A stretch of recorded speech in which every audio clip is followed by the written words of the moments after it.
जय श्री राम दोस्तों। हिंदुस्तान के अन्य कोनों में भले ही लोग शनिवार बाड़ा के बारे में न जानते हों, लेकिन मराठी लोग इसके बारे में बखूबी जानते हैं। दरअसल यह एक ऐतिहासिक महल है जो कभी मराठा साम्राज्य की आन बान और शान हुआ करता था। लेकिन आज से करीब 246 साल पहले इस महल में एक ऐसी घटना घटी थी जिसकी गूंज आज भी सुनाई देती है। इस घटना की वजह से ही लोग इस महल को रहस्यमय मानते हैं। तो चलिए जानते हैं शनिवार बाड़ा की वो रहस्यमय कहानी जो लोगों को आज भी डराती है। शनिवार बाड़ा महाराष्ट्र के पुणे में स्थित है, जिसका निर्माण मराठा पेशवा साम्राज्य को बुलंदियों पर ले जाने वाले बाजीराव पेशवा ने कराया था। 1732 में यह पूरी तरह बनकर तैयार हो गया था। कहा जाता है कि उस समय इसे बनाने में करीब 16,000 रुपए खर्च हुए थे। तब के समय में यह राशि बहुत अधिक थी। उस समय इस महल में करीब 1,000 लोग रहते थे। कहते हैं कि इस महल की नींव शनिवार के दिन रखी गई थी, इसी वजह से इसका नाम शनिवार बाड़ा पड़ा था। लगभग 85 साल तक यह महल पेशवाओं के अधिकार में रहा था, लेकिन 1818 ईस्वी में इस पर अंग्रेजों ने अपना अधिकार जमा लिया और भारत की आजादी तक यह उनके ही अधिकार में रहा।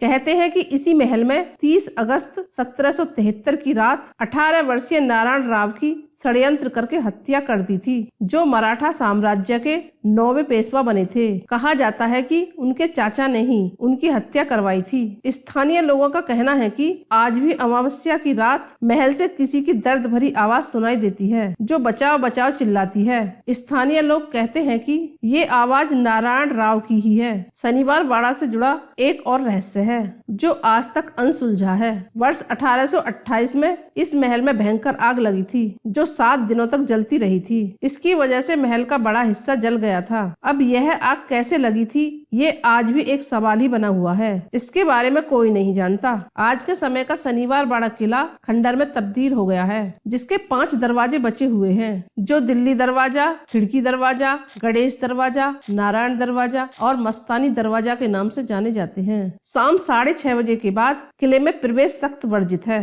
तो दोस्तों, यह था शनिवार बाड़ा का रहस्य। आपको ये कहानी कैसी लगी? अगर अच्छी लगी है तो लाइक करें और चैनल को सब्सक्राइब करें।